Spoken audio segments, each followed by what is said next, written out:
अस्सलाम वालेकुम। आज हम बात करेंगे ड्रामा कफ़ील के बारे में क्योंकि अब ड्रामा कफ़ील जो है वो एक ऐसे मोड़ के ऊपर पहुँच गया है जिसका सबको इंतज़ार था यानी ज़ेबा और जामी जो हैं उनकी खुला जो है वो एक्सेप्ट हो गई है यानी अब उन दोनों की डिवोर्स हो जाएगी।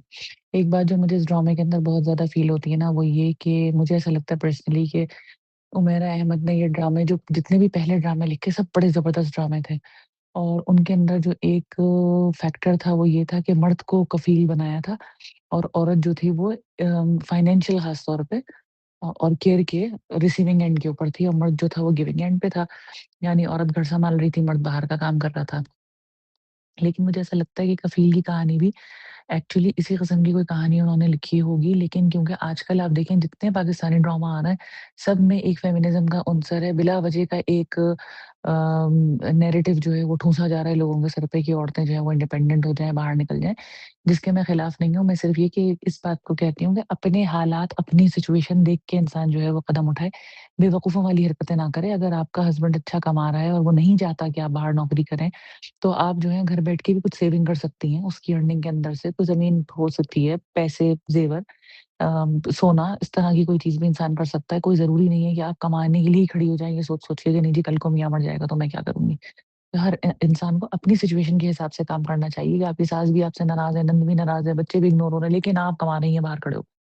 तो मैं इ इस चीज़ के बारे में हमेशा बात करती हूँ कि अपनी सिचुएशन, अपने हालात, अपना घर का माहौल देखें, अपनी रिलेशनशिप देखें, उसके बाद ये वाला फैसला करें।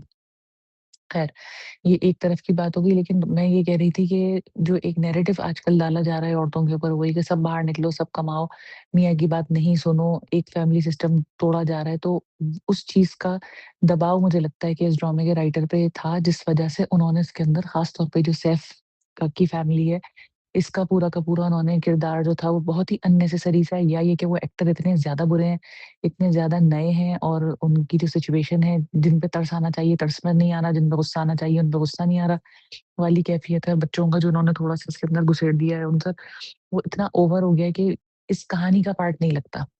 तो इसलिए एक चीज़ तो मुझे ये लग रही है कि ये कहानी पुरानी थी और एक टिपिकल अंदाज़ की दुर्र शहवार स्टाइल की कहानी थी और इसको इन्होंने चेंज करके इसके अंदर एक नयापन लाने की कोशिश की है करंट ज़माने के हिसाब से। इसके अलावा एक बात और ये है कि जो इसमें इन्होंने ट्रैक दिखाया है ज़ेबा की पिछली मोहब्बत का, वो ना होता। इसमें सिंपल ये दिखाते कि चलें कोई लड़का इसको मिला भी था, कभी पसंद भी किया था, रुमाल भी रखा था, शादी भी जल्दी हो गई थी, सारी बातें थी। लेकिन अब ये इसकी ज़िंदगी में पलट के ये शख्स ना आता बल्कि ये दिखाया जाता है कि कोई खातून है जो उन्होंने इतनी मुश्किल ज़िंदगी गुज़ारी है और मुश्किल ज़िंदगी गुज़ारने के बाद वो जो है अब शौहर से खुला ले रही हैं और फिर ये अपनी सहेली की शादी में जाती निकाह में और वहाँ कोई साहब इनको मिलते, अप्रोच करते और अब इनको जो है वो शादी की ऑफ़र करते। ये बात मैं इसलिए कह रही हूँ कि देखें ज़ेबा को एक बहुत ही बाकिरदार, सलीक़ामंद समझदार किस्म की औरत दिखाया है। बहुत ही खुददार किस्म की। उस औरत के लिए लौट के पुरानी मोहब्बत के पास जाना इसलिए ज़रा-सा बुरा लग रहा है, ऐसा लग रहा है जैसे ज़ेबा ने अपनी शादी निभाई ही नहीं, इस वजह से कि उसके दिल में कोई और आदमी था शुरू से। हालाँकि मल्टीपल टाइम्स उन्होंने ड्रामे में दिखाई है ये बात कि वो एकदम से उसको को ख़्याल आता है पुराने वाले जामी का और वो सोचती है कि नहीं-नहीं, बुरी बात है, मैं किसी और की निगाह में रह के नहीं सोच सकती।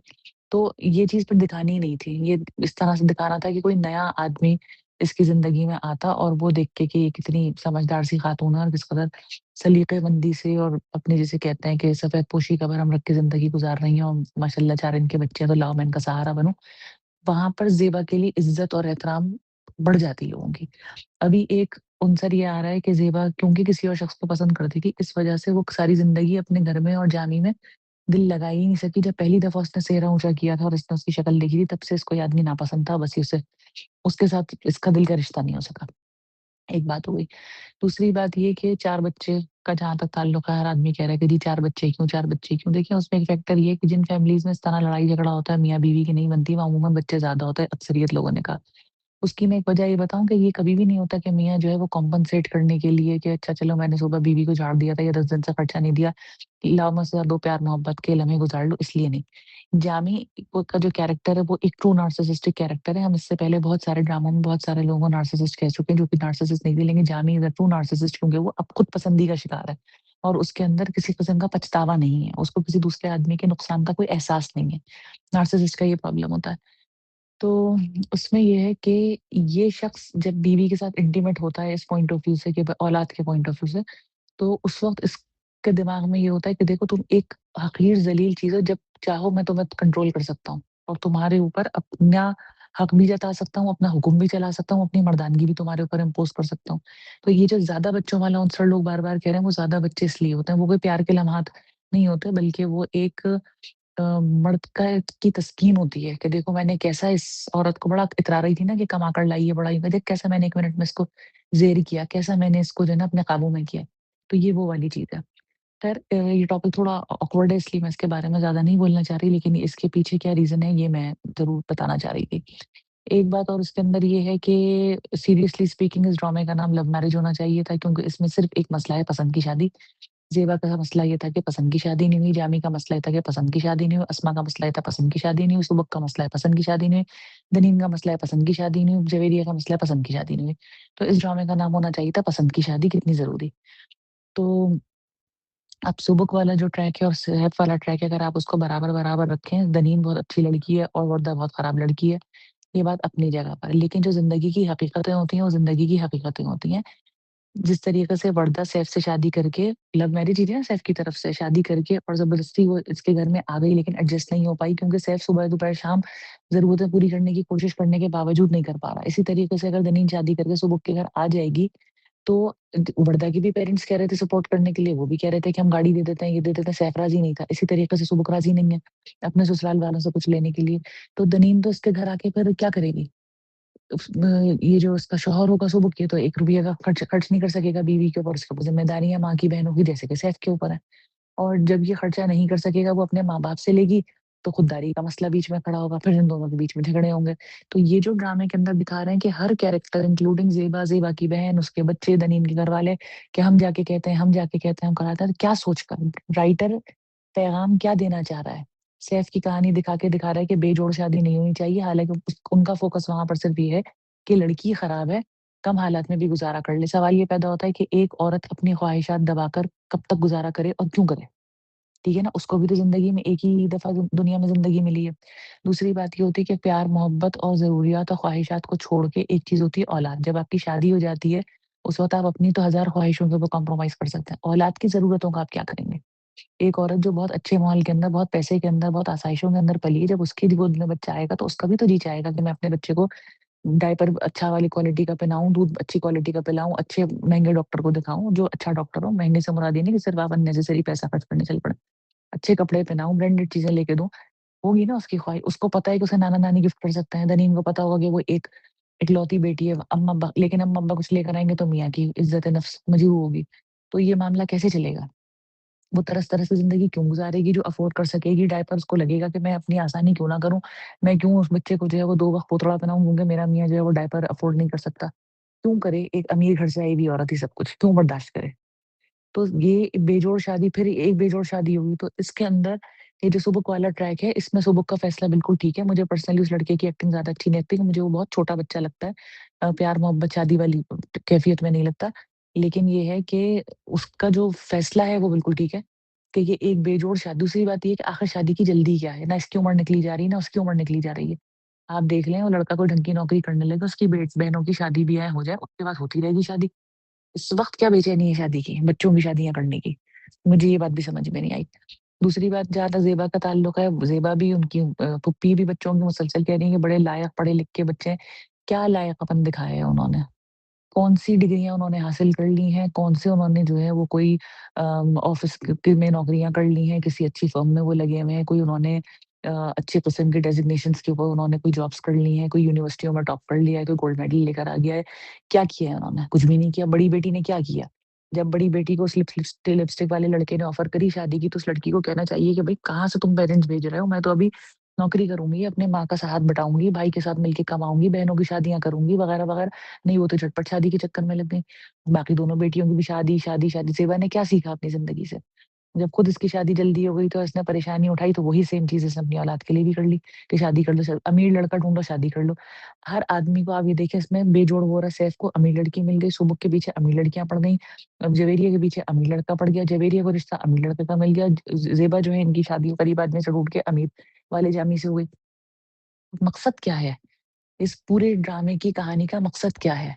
मर्द की कफ़ालत की तो बात ही नहीं हो रही। तो ये ड्रामा जो कन्फ्यूज़ होकर रह गया मुझे लग रहा है वो पुरानी थॉट्स और नए फेमिनिज़्म की जो थॉट्स हैं, उन दोनों के बीच में ये ड्रामा जो है ना कहीं फँस कर रह गया है। क्लेरिफ़ाई नहीं हो सकता कि इसका मकसद क्या है, ये पसंद की शादी कर लेना बहुत ज़रूरी है। ज़ेबा जो है अपनी पसंद की जामी से शादी कर लेती तो ज़िंदगी बिल्कुल ठीक होती। अस्मा और जामी की शादी अगर हो जाता तो जामी ये नार्सिसिज़्म नहीं करके दिखाता। सुबुक जो है वो सारा क्लास डिफरेंस और पैसे की कमी के बावजूद दनीन से शादी करके बैठ जाए। जवेरिया को जो लड़का छोड़कर अमीर वाला चला गया, वही लड़का जवेरिया से शादी कर लेता, क्योंकि जवेरिया को वहाँ शा मतलब क्या मकसद क्या है इस ड्रामे का? ये जो है सिवियरली इस ड्रामे के अंदर जो इसका एक सेंट्रल आइडिया है, वो फेल हो रहा है।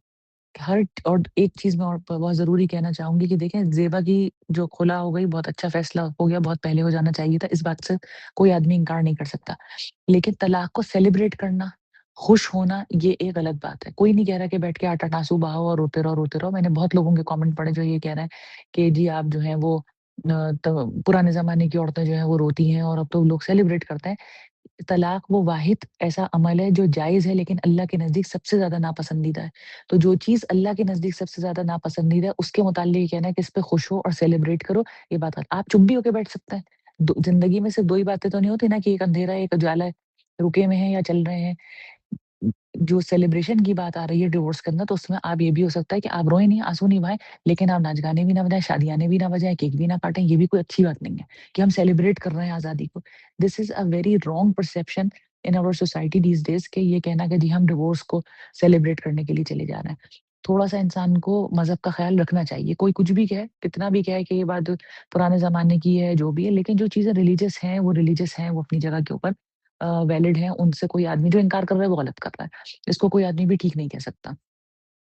तो एंड सिर्फ़ इस बात का यही है कि ड्रामे का मकसद लव मैरिज को प्रमोट करना है या डिवोर्स को प्रमोट करना है। आई एम नॉट सेइंग कि डिवोर्स इन दोनों की नहीं होनी चाहिए थी, इनके केस में तो बहुत पहले हो जानी चाहिए थी। लेकिन जो ओवरऑल इन्होंने एज़ अ ड्रामा एक चीज़ बनाई है, उसमें बेइंतहा न्यू कैरेक्टर्स, बहुत सारे बच्चों की ओवर एक्टिंग और उन बच्चों की गलत तरबियत जो उन्होंने दिखाई है, नदीदापन और दूसरों से ले लेना, जो ज़ेबा भी मुसलसल दूसरों से माँग रही है। ज़ेबा और जामी में फ्रैंकली स्पीकिंग कोई फ़र्क नहीं है। ज़ेबा भी इत्मीनान से जाके भाई से पैसे माँग लेती है, पड़ोसी से ही पैसे माँग लेती है, जामी भी भाइयों से इसी तरीके से पैसे माँग रहा था, जानने वालों से उधार ले रहा था। तो ज़ेबा और जामी में कोई फ़र्क नहीं है, सिर्फ़ फ़र्क ये है कि ज़ेबा ज़िम्मेदारियाँ पूरी करने के लिए वो पैसे खर्च कर रही थी और जामी अपने ऊपर वो पैसे खर्च कर रहा था, लेकिन माँगा-ताँगी वैसे ही चल रही थी। दूसरी बात ये है इसके अंदर के जिस तरीके की आज़ादी जामी ने ज़ेबा को दे रखी है, वो बाहर जा रही है, आ रही है, आजकल की औरतें यही आज़ादी तो चाह रही हैं, कि हम खुद कमाएँ। अगर आप 1% 1 मिनट के लिए तसव्वुर करें कि ज़ेबा जो है, इसके ऊपर जो अभी एक मसला है वो गुर्बत का है। अगर गुर्बत नहीं होती, ज़ेबा किसी ऑफ़िस में जॉब कर रही होती या किसी ऐसे प्राइवेट स्कूल में जॉब कर रही होती जहाँ तनख्वाह बहुत ज़्यादा होती, इसकी और इसके बच्चों की अगर ज़रूरतें पूरी हो रही होती, तो इसको क्या प्रॉब्लम था? इसको कोई प्रॉब्लम नहीं था। क्योंकि उसने कहा कि मुझे तो कोई फ़र्क इस बात से नहीं पड़ रहा कि अगर मियाँ दूसरी औरतों के साथ घूम रहा है, मैं तो इंडिफरेंट है, उसको फ़र्क ही नहीं पड़ रहा इस बात से। चोरियाँ उन्होंने ऐसे दिखा के उसपे वो हैरान हो रही हैं, हालाँकि चोरी तो वो सारी ज़िंदगी इस किस्म का आदमी तो सारी ज़िंदगी घर से चोरी करता आ रहा होगा। तो ये जो उन्होंने अचानक दिखाया है कि वो अब जाके उसने बुढ़ापे में चोरी की, ऐसा नहीं हुआ। इस किस्म का मर्द जो चोरी करता है, जो बच्चों के पैसे उठा लेता है, वो हमेशा से सारी ज़िंदगी से यही हरकतें कर रहा होता। ये तो जब दूसरी औरत को वो घर लाया तो ये रीज़न बना के अलग होती तो कोई बात होती। तो इस किस्म की 2-3 चीज़ें जो है इस ड्रामे के अंदर वो सेट नहीं है और ज़ेबा जो है अगर उसके पास पैसा होता, उसका भाई उसका कोई वज़ीफ़ा बाँध देता कि मैं तुम्हें हर महीने जो है वो 1 लाख रुपए दे दूँगा, तो इसकी ज़िंदगी पे कोई असर नहीं पड़ता। तो जो तकलीफ़ का एक उनसर है कि वो तकलीफ़ आखिर है ही क्या? अगर तुम्हारा शौहर दूसरी औरतों में लगा है तो तुम भी पुराने वाले जामी के बारे में सोच रही हो। इन दोनों में फ़र्क क्या है? तो ये कहने का मकसद ये है कि अच्छा ड्रामा है, लेकिन मुझे ऐसा लगता है कि पुरानी कहानी को नया करने के चक्कर में इन्होंने इसका बेड़ा गर्क किया है और जो इससे एक्सपेक्टेशंस थी, उसपे एक्सपेक्टेशन से पूरा नहीं उतरा। पहले लोग कहते हैं बहुत बड़ी कास्ट, तो कास्ट भी कोई बड़ी नहीं है। एक सनम सईद और ये इम्माद इरफानी और काशिफ महमूद के अलावा तीसरा तो उसमें कोई नाम ही नहीं है जिसको आप कहें कि काबिल-ए-ज़िक्र नाम है या कोई वेल एस्टेब्लिश्ड एक्टर है। तो अच्छा प्रोजेक्ट था, देखा भी हमने शौक से, सब कुछ हुआ लेकिन जिस तरीके का इसका आउटकम होना चाहिए था अ, वैसा आउटकम क्योंकि इसका मैसेज बहुत वीक है। इस ड्रामे का सेंट्रल आइडिया और मैसेज क्लियर नहीं है कि आखिर ये चाह क्या रहे हैं इस ड्रामे में बताना। Thank you.